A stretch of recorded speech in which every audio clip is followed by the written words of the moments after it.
సమాజం కూడా ఆలోచించాలని నేను ఈ సందర్భంగా కోరుతున్నాను. మరి ఆ ఛానల్లో స్టోరీ రాగానే నెక్స్ట్ డే ఇంకొక పేపర్లో ఇంకా పెద్ద స్టోరీ వచ్చింది. అసలు ఈ ఛానల్లో స్టోరీ ఎందుకు వచ్చిందంటే అని దాని వెనుక బ్యాక్డ్రాప్ స్టోరీ అంతా ఈ పేపర్లో వచ్చింది. ఆ స్టోరీ రాగానే బట్టి విక్రమార్క గారు ఒక ప్రెస్ మీట్ పెట్టారు. బట్టి విక్రమార్క గారు ప్రెస్ మీట్ పెట్టగానే మా గుంటనక్క గారు ప్రెస్ మీట్ పెట్టారు. గుంటనక్క గారు ప్రెస్ మీట్ పెడితే గుడ్డిగా ఫాలో అయిపోయి కేటీఆర్ గారు కూడా ఇంకొక ప్రెస్ మీట్ పెట్టారు. ఆ తర్వాత టూ అండ్ ఫ్రో జరిగింది. ఫైనల్గా 9 టెండర్ క్యాన్సిల్ అయిపోయింది. ఇక్కడ జరుగుతున్నది ఏంటి అని అంటే, మేము బాధపడేది ఏంటంటే, మేము కాంట్రాక్టర్ల పక్షాన మాట్లాడేటోళ్ళం కాదు, ఎప్పుడు కూడా కార్మికుల పక్షాన్ని, అధికారంలో ఉన్నా విపక్షంలో ఉన్నా. నేను రియాజన్ ఏం బాధపడుతున్నామంటే, గత 2 సంవత్సరాలుగా మేము గొంతు చించుకొని కార్మికుల సమస్యల గురించి మాట్లాడుతుంటే ఎన్నడూ అసలు ఈ రాష్ట్రంలో సింగరేణికి ఇన్ఛార్జ్ అయిన మంత్రి గారు బట్టి విక్రమార్క గారు బయటకు వచ్చి మాట్లాడలేదు. ఎన్నడూ కార్మికులకు ఎంత అన్యాయం జరిగినా, మెడికల్ బోర్డు పెట్టకపోయినా, ఇంటర్నల్ ప్రమోషన్ లేకపోయినా, 100 అన్యాయాలు జరిగినా కూడా బీఆర్ఎస్ పార్టీ ఎప్పుడు వచ్చి మాట్లాడలేదు. అదే ఒక తిమింగలం లాంటి కాంట్రాక్టర్కి అన్యాయం జరుగుతుంది, ఎక్కడ ఈ టెండర్ చేజారిపోతుంది అనగానే మొత్తం బీఆర్ఎస్ పార్టీ నాయకులందరూ వచ్చి వారికి కొమ్ముగాయడం అంటే నిజంగా చాలా దారుణం. ఇది ఎందుకోసం ఈ మాట చెప్తా ఉన్నామంటే, అసలు నైని అనేటటువంటిది 2015లో మనకు తెలంగాణ, అంతకుముందు అది గుజరాత్కు ఉండే. నైని అనేది ఒరిస్సాలో ఉంటుంది మైన్, కోల్ మైన్. అది మొదలు గుజరాత్కు ఉండే. అప్పుడు గుజరాత్లో ఉన్నప్పుడు అదాని గారు టెండర్ చేస్తే కోట్లో ఆ టెండర్స్ క్యాన్సిల్ అయినాయి. దేశవ్యాప్తంగా ఉన్న బొగ్గు స్కామ్లో భాగంగా క్యాన్సిల్ అయిన టెండర్లో ఈ టెండర్ కూడా క్యాన్సిల్ అయింది. అయిపోయిన తర్వాత తెలంగాణ రాష్ట్రం ఏర్పడ్డాక 2015లో Naini tender, Naini coal block తెలంగాణకు అలకేట్ అయింది. తెలంగాణకు 2015లో అలకేట్ అయితే 2021లో ఇక్కడ మళ్ళీ బిడ్డింగ్ జరిగింది నైనికి. జరిగినప్పుడు అదాని గారు మళ్ళీ వచ్చినప్పుడు మళ్ళీ 44% ఎక్సెస్ వేశారు, ఇది కుదరదు టెండర్ అని అప్పుడు క్యాన్సిల్ అయింది.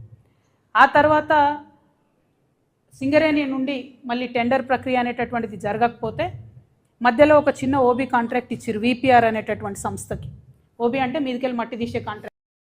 అందులో మొన్న మా గుంటనక్క గారు చెప్పినట్టు కాకుండా డీజిల్ కూడా కలిపే ఇచ్చారు. ఒక పక్క గుంటనక్క, కేటీఆర్ గారు నిజంగా తెలంగాణ పట్ల గౌరవం ఉండే, అధ్యయనం చేసి మాట్లాడతారు, కొట్లాడతారు, అన్నిటికన్నా పార్టీలు ఉన్నారు కాబట్టి కేటీఆర్ గారి లాగా నిజాయితీతో మాట్లాడారు. దారుణం అనిపించింది. గుంటనక్క గారి మీద మాట్లాడిండ్రు. బీఆర్ఎస్ కూడా పోలేదు, ఎక్సెసే పోలేదు, అసలు ఒకటి మొత్తం ఎక్సెస్ పోతుంది. ఇవాళ 25 టెండర్లు బీఆర్ఎస్ హయాంలో ఎక్సెస్. కారణమైన ఎక్సెస్ అంటే ఒకటి 30, ఒకటి 16%, 7%, 8%. ఇవన్నీ జరుపుకుంటూ వచ్చి కాంగ్రెస్ వాళ్ళు ఏం సర్దపూసలు కాదు, వాళ్ళు మొత్తం ఎక్సెస్ చేసిండ్రు. ఈ సైట్ విజిట్ అనేటటువంటి నిబంధన ఏదైతే ఉందో, కంపల్సరీ సైట్ విజిట్, దానికి అధికారులు అటెస్టేషన్ చేయాలనే నిబంధన ఏదైతే ఉందో అది అంతకుముందు సింగరేణిలో వేరే వాటికి ఉండే. అంటే కోల్ హ్యాండ్లింగ్ యూనిట్స్కి, కోల్ వాషర్ యూనిట్స్కి, కన్వేయర్ బెల్ట్స్కి, వాటికి ఖచ్చితంగా సింగరేణిలో ఆ నిబంధన ఉండే. కానీ ఓబీకి లేకుండే. వీళ్ళు వచ్చిన తర్వాత ఓబీకి కూడా పెట్టిండ్రు. సో అది 100% కాంగ్రెస్ వాళ్ళు తప్పు చేసిరు. నిబంధన పెట్టడం, గ్లోబల్ టెండర్ అయితే పెద్ద పెద్ద వాళ్ళు ఫేస్లెస్గా టెండర్ జరగాలనే ఉద్దేశంతో ఈ సిస్టమ్ పెడితే తెలవాలి కాబట్టి వాళ్ళని తెలుసుకోవడం తప్పు చేసి డెఫినెట్గా ఆ విషయంలో ఎక్స్పోజ్ చేయడం మంచిదే బీఆర్ఎస్ ప్రతిపక్షంగా. కానీ అబద్ధాలు చెప్పారు. అంతకుముందు ఎన్నడూ కూడా టెండర్లలో ఎక్సెస్ పోలేదు అనడం చాలా. ఇప్పుడు ఇంకో కామెడీ ఏంటంటే, గుంటనక్క గారు, అదేవిధంగా నమస్తే తెలంగాణ, అదేవిధంగా టీ న్యూస్, అదేవిధంగా కేటీఆర్ గారు మొత్తం ఎంతసేపు దీన్ని ఎట్లా చేస్తున్నారంటే, స్మాల్ ఫిష్ను వదిలేసి బిగ్ ఫిష్, చిన్న చేప పిల్లను పట్టుకున్నట్టు అని కాపాడుతున్నారు. ఈ విషయం అంతా సృజన్ రెడ్డి అనేటోడు సీఎం బామ్మర్ది కాబట్టి, ఈయనకు టెండర్లు వచ్చినాయి కాబట్టి ఈయన కోసం ఇదంతా చేస్తున్నారని. వాస్తవానికి ఏంటంటే, నైని అనేటటువంటిది పెద్ద తిమింగలం మెగా కృష్ణారెడ్డి గారి కోసం. అది 25,000 కోట్ల ప్రాజెక్ట్ అనేది. ఈ సృజన్ రెడ్డి అనే చిన్న చేప పిల్లకు 50 కోట్ల. సో ఈ 250 కోట్ల ప్రాజెక్ట్ పెద్ద తిమింగలాన్ని వదిలిపెట్టాలని గుంటనక్క తీవ్రంగా చేస్తుంది.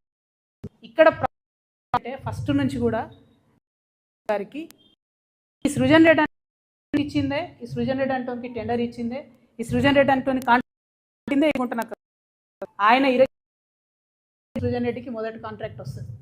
ఇదే సింగరేణి వచ్చినాయి బొగ్గు గనులు బీఆర్ఎస్ హయాంలో. అప్పుడు సృజన్ రెడ్డి రేవంత్ రెడ్డి బాగుమరదని. ఇవాళ నేనేమంటున్నా, ఎక్స్పోజ్ చేస్తున్నారు, కార్మికుల కోసం చేస్తుర్రా, సింగరేణి సంస్థను కాపాడడం కోసం చేస్తుర్రా, నిరోధించడానికి లేకపోతే కాపాడడానికి? ఆ విషయం ఇవాళ ప్రజల వద్ద నేను స్పష్టంగా చెప్పదలిచిన.